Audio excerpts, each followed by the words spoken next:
Hello everyone, कैसे हैं आप लोग। बिग बॉस शुरू करते हैं। सेकंड एपिसोड क्या क्या हुआ था ये सब कुछ जानते हैं। सबसे पहले हम बात कर लेते हैं अब्दू की। देखो भाई, अब्दू कुछ बोले ना बोले, कुछ करे ना वो करे, वो कुछ भी करता हुआ स्क्रीन पे अच्छा ही लगता है। अब्दू जब भी आता है स्क्रीन पे क्यूटनेस ओवरलोडेड हो जाती है और वाकई में बहुत अच्छा लगता है अब्दू को देख करके। तो अब्दू बहुत अच्छा लगता है और शिव जो उसके साथ मस्ती करता रहता है, शिव जो बॉन्ड बना रहा है अब्दू के साथ, इन दोनों को देखने में बड़ा मज़ा आता है। शिव मुझे बहुत स्ट्रांग लग रहा है, मैं आपको सच्ची बताऊं, मुझे बहुत स्ट्रांग लग रहा है क्योंकि वो अपने ओपिनियंस को क्लियरली रख रहा है। और बिग बॉस में ऐसे ही लोगों की ज़रूरत है जो अपने ओपिनियन को सबके सामने रखें, क्लियरली रखें और अपनी बात पे अडिग रहें। बिग बॉस को ऐसे ही लोगों की ज़रूरत है। इन्हीं सब अडिग रहने के चक्करों में बिग बॉस ने आज फिर से लगा दी इन सब की क्लास। पहले तो शालीन की लगाई हुई है। शालीन वैसे कर क्या रहा है मुझे खुद भी समझ में नहीं आ रहा है। शालीन ने जब नॉमिनेट कर दिया उनको, साजिद खान को, तो फिर वो क्लैरिफिकेशन में क्या बोल रहा है, उसका क्लैरिफिकेशन ही समझ में नहीं आ रहा है। या तो वो पहले से बात करके आया है, जो कि साजिद खान ने कहा कि तू फ़रा को बोल के आया है कि मैं आपका दूसरा भाई हूँ।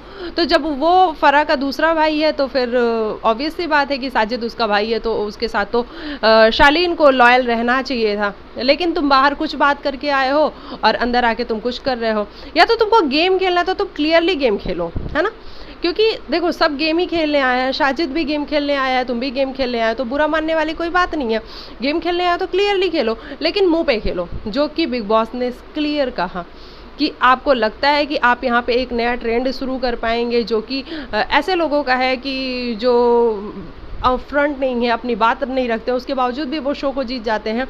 तो उसका हम कुछ नहीं कह सकते, लेकिन आपको ऐसा अपफ्रंट बनना पड़ेगा अगर आप रहना चाहते हैं बिग बॉस में। तो क्योंकि इस बार का बिग बॉस ना, आप पिछले 2 साल को देख लो, 2 साल क्या हुआ था, सॉरी मेरा वो मतलब नहीं था, सॉरी मैंने आपको नॉमिनेट कर दिया, मैं आपको नॉमिनेट करना नहीं चाहती थी, मुझे करना पड़ा। ये सुन सुन के ना बिग बॉस के भी कान पक गए हैं और दर्शकों के भी कान पक गए हैं। सच्ची बताऊँ, सभी के कान पक गए हैं ये सुन सुन के कि सॉरी सॉरी। तो इसलिए बिग बॉस ने सोचा है कि ये जो सॉरी बोलेंगे, इन लोगों को हम सॉरी बोलने ही नहीं देंगे। तो बिग बॉस ने क्लियरली बता दिया, जब नॉमिनेशन हो रहा था तभी बिग बॉस ने क्लियरली बोल दिया कि अगर आप लोग को ये लग रहा हो कि आप बिग बॉस के कहने पे आप बड़े दुख के साथ ये करने वाले हैं, क्या करने वाले हैं, आप बड़े दुख के साथ नॉमिनेट करने वाले हैं किसी को, तो आप वो मत करिएगा, क्योंकि हम वो बिल्कुल भी नहीं सुनना चाहते हैं और सॉरी तो बिल्कुल भी नहीं सुनना चाहते हैं। लेकिन फिर भी कुछ लोग ऐसे हैं जिनको ये बात समझ में नहीं आई, बिग बॉस के क्लियर कहने के बावजूद भी समझ में नहीं आई और उन्होंने सॉरी बोल दिया। जैसे मान्या सिंह थी और टीना दत्ता और सौंदर्या, तो इन तीनों ने बोल दिया कि भाई सॉरी। और फिर बिग बॉस ने क्या किया, बिग बॉस ने इन लोग को देन एंड देयर पनिशमेंट दे दी और कह दिया कि भाई सारा काम करो तुम घर का, तुम्हें सॉरी बोलने का बड़ा शौक है तो सारा काम करो। तो अब मान्या और टीना और सौंदर्या को सारा काम करना पड़ रहा है। लेकिन आज जो हुआ है टीना और मान्या के बीच में, मैं आपको बताऊं कि मुझे ऐसा लगता है कि टीना अगर किचन का काम कर रही है, अगर वो बर्तनों की सफाई कर रही है, यार देखो हम भी घर में काम करते हैं या फिर सब अपने अपने घर में काम करते हैं, अगर बिग बॉस के भी घर को हम अपने घर की तरह रख लेंगे तो फिर मेरे को लगता है कि इतने पंगे जो होते हैं बात बात पे वो नहीं होंगे। क्योंकि देखो, बिग बॉस होने का ये मतलब नहीं है कि आप हर टाइम पंगे करो, कुछ बात बिना कहे भी सॉल्व हो सकती है। तो टीना अगर सफाई कर रही थी तो टीना को ये चाहिए था कि वो जो सिंक के अंदर जो भी फंसा हुआ है कचरा, उसको भी वो निकाल के बाहर रख दे, लेकिन टीना ने ऐसा नहीं किया। टीना ने पानी, हालांकि मैंने देखा था दोनों सिंक से पानी नहीं था, लेकिन कचरा उसमें था और कचरा था इसकी वजह से अगर किसी ने भी टैप खोला होगा तो उसमें पानी जमा हो गया था, जो कि मान्या करने को तैयार नहीं थी कि मैं उसमें हाथ डाल के कचरा नहीं निकालने वाली हूँ। और यहाँ पे मुझे समझ में नहीं आया, जो शालीन टीना और मान्या के बीच में कूद पड़ा, मतलब बिग बॉस की फटकार खाने के बाद उसको समझ में आया कि मुझे कूदना है ना। तो कूदना है, इसके लिए वो कूद पड़ा और कह रहा है कि मान्या को साजिद ने भी तो मुझे इडियट बोला था। तो भाई ये तुम्हारा कॉल है, उसने तुमको इडियट बोला तो तुम सुन के ले लिए, ये तुम्हारा कॉल है, तुम बिग बॉस के घर में आए हो, तुम सुन के ले लिए, ये तुम्हारा है वो है। लेकिन मान्या नहीं सुन के ले रही है, उसने पागल कहा, टीना ने मान्या को पागल बोला, तो इस बात पे मान्या ने नहीं सुन के लिया कि वो मुझे पागल कैसे बोल सकती है, तो ठीक किया उसने। तो शालीन का यहाँ पे कोई स्टैंड नहीं दिखा हमें, हालांकि वो स्टैंड लेने की कोशिश कर रहे थे। शालीन का एक ही बड़ा अच्छा बॉन्ड बनता हुआ दिख रहा है, जो कि है सुम्बुल के साथ। यार सुम्बुल क्या लड़की है, मुझे एक बार फिर उसने इम्प्रेस कर दिया सुम्बुल ने जो रैप किया ना, वो जो कविता, जो पोम था वो गजब था यार। जो उसके फादर ने लिखा है ना, वो बिल्कुल ऐसे गूज बम्स आ रहे थे, है ना। आप में से भी जिन जिन लोगों ने सुना होगा, आपको समझ में आया होगा कि बहुत ही शानदार था। और एक तो उसकी जो वॉइस है ना, मतलब जिस तरीके का उसका टोन है वो बड़ा दमदार किस्म का है, मतलब बहुत ही दमदार है। तो सुम्बुल कमाल कर गई आज फिर से, और उसने फिर से एक बार इम्प्रेस कर दिया। सुम्बुल कम दिखती है स्क्रीन पे, बहुत ज़्यादा नहीं दिखती है, लेकिन जब भी दिखती है वो कमाल ही कर रही होती है। और हम बात करते हैं निम्रित की, निम्रित की हम बात करते हैं। निम्रित बिग बॉस ने उसको कैप्टन बना दिया है। घर में एंटर हुई, पहली कंटेस्टेंट थी, जैसे ही एंटर हुई वैसे ही बिग बॉस ने उसको कैप्टन बना दिया। अब निम्रित जैसे ही एंटर हुई है वैसे ही सारी जिम्मेदारी उसके ऊपर आ गई है, और उसको ये भी पता है कि अगर वो उन चीज़ों पे काम नहीं करेगी जो बिग बॉस कह रहे हैं, तो शायद उसको कैप्टनसी से भी हटा दिया जाए और बहुत सारे डिसएडवांटेज उसको लेने पड़े। तो इस चक्कर में निम्रित हर छोटी छोटी जगह पे दिख रही है, हर छोटी छोटी बात में अपनी बात रखने की कोशिश कर रही है। तो यहाँ हम निम्रित को बिल्कुल भी गलत नहीं कहेंगे, क्योंकि बिग बॉस उससे ये सब चीज़ें चाह रहे हैं कि वो ये करे, तो वो कर रही है। और उसके बाद हम बात कर लेते हैं जो बर्तन की बात हुई, निम्रित और शिव उसमें बीच में शिव ने साजिद के बर्तन धो दिए।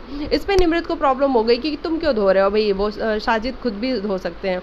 तो देखो, शिव का है साजिद के साथ अच्छा बॉन्ड, तो अगर उसने बर्तन धो दिया तो मुझे इसमें कोई प्रॉब्लम नहीं लगती है। एक प्लेट है, अगर उसने धो दिया तो मुझे इसमें कोई बहुत बड़ा इशू नहीं लगता है कि क्यों धोया, धो सकता है, उसका भी पॉइंट ऑफ व्यू सही था। लेकिन निम्रित की नज़रिए से अगर हम देखना चाहें तो उसका भी सही था भाई, क्योंकि बिग बॉस हर छोटी छोटी बात पे पनिशमेंट दे रहे हैं इस बार। मतलब वो पिछला वाला सीज़न नहीं है जहाँ तुम 1000 गलतियाँ करो तो भी तुमको एक भी पनिशमेंट ना मिले। हर बार उसको पनिशमेंट मिल जा रही है, उसको नहीं, सभी को पनिशमेंट मिल जा रही है। तो इस चक्कर में निम्रित नहीं चाह रही है कि हम कोई भी ऐसी गलती करें जिस चक्कर में हमें पनिशमेंट मिले, और इसकी वजह से उसने बोला, बाकी और कुछ नहीं था। मेरा मतलब मुझे ऐसा समझ में आया कि बाकी और कुछ नहीं था। और जिस तरीके से बाद में प्रियंका और इनका झगड़ा हुआ, क्या नाम है इनका, अरे अपने ऋतिक रोशन जो कल डांस कर रहे थे, गौतम, हाँ। तो प्रियंका और गौतम का जिस तरीके से झगड़ा हुआ, भाई गौतम मेरे को स्ट्रांग लग रहा है, क्योंकि वो अपने ओपिनियन को रख रहा है, वो हर जगह पे अपने ओपिनियन को रख रहा है। तो मुझे गौतम स्ट्रांग लग रहा है, और वो वोकल भी है, मतलब बोल भी रहा है। वहीं अंकित की हम बात करें तो अंकित हमें ज़्यादा कुछ बोलता हुआ नज़र नहीं आ रहा है। हालांकि अंकित मुझे पर्सनली अच्छा लग रहा है, अच्छा इन द सेंस कि वो बड़ा शांत सा है, कम बोल रहा है। तो कई बार होता है ना कि आपको ऐसे लोग अच्छे लगते हैं, लेकिन बिग बॉस को ऐसे लोग बिल्कुल अच्छे नहीं लगते हैं जो कम बोले, शांत रहें, तो वो वाली बात है। तो प्रियंका, हालांकि प्रियंका बहुत बोलने वाली है। प्रियंका जब उसको बिग बॉस ने डांटा वहाँ पे कहाँ पे जाके, कौन सा रूम है वो, कन्फेशन रूम में जब बुला के बिग बॉस ने कहा कि भाई तुम समझा क्यों रही हो सबको, और तुमको क्यों ऐसा लग रहा है कि जिसको भी हम बुलाते हैं यहाँ पे कन्फेशन रूम में उसको डांटी पड़ती है, वो हमेशा कोई गलती ही करता है, तुमको ऐसा नहीं लगना चाहिए। तो बाकी लोगों को भी तो ऐसा ही लगेगा ना, तुम आई हो तो कि तुमने कोई गलती करी है इसलिए तुम यहाँ पे आई हो, तो तुम ये सब थोड़ा सा कम करो। और जो तुम सभी को ज्ञान बांटती फिर रही हो, ये अपना ज्ञान भी बांटना कम करो।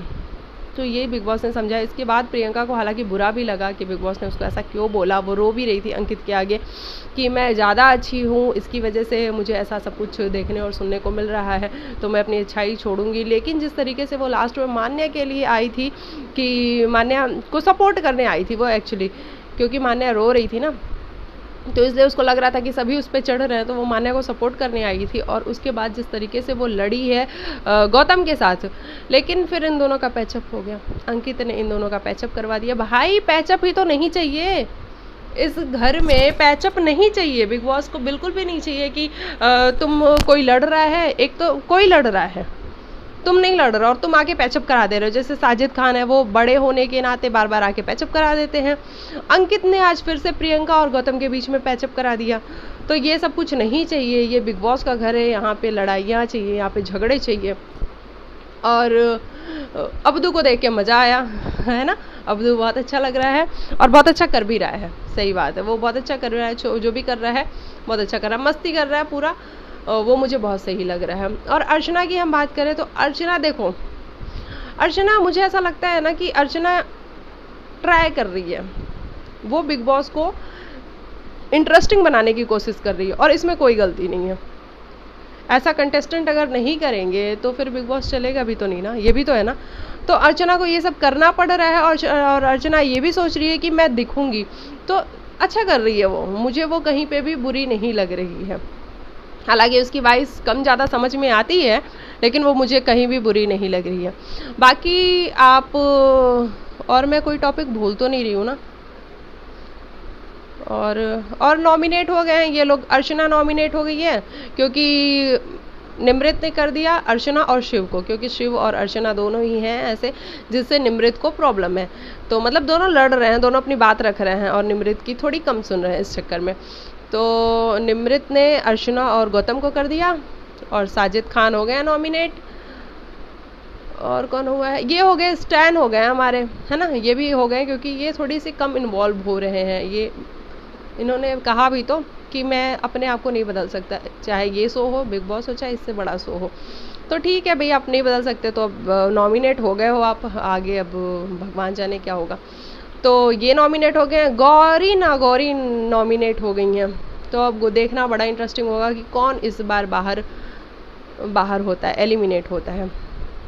आपको क्या कहना है मुझे कमेंट करके बताना, मुझे पता लगेगा। और आपका फेवरेट कंटेस्टेंट अभी तक मतलब 2 दिनों में कौन बना है, आपको कौन अच्छा लग रहा है, ये भी मुझे कमेंट करके बताना। चलो मिलती हूँ आप लोग को कल के एपिसोड में, मतलब आज जो रात को आएगा, क्योंकि मैं एक दिन बाद रिव्यू करती हूँ, मैं रात को ही नहीं कर पाती हूँ क्योंकि भाई रात को नींद भी आती है, बिग बॉस ख़त्म होने के बाद ना हम सो जाते हैं। तो चलो मिलती हूँ आप लोग को नेक्स्ट वीडियो में, तब तक के लिए बाय बाय, टेक केयर, अपना ख्याल रखिएगा और मस्त रहो।